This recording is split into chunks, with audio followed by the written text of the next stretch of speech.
Hello everybody, here we are again looking at the latest in my new series. I've challenged myself to use as few colours as possible in this series, and here we see pink and green, which is a strange combination, but unusual anyway, but I think it works.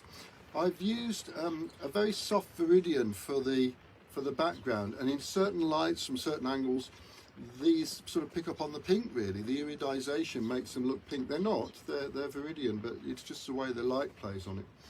And we've got two subjects really this time. We've got the bird and the flower, and they're meant to be a pair, a couple.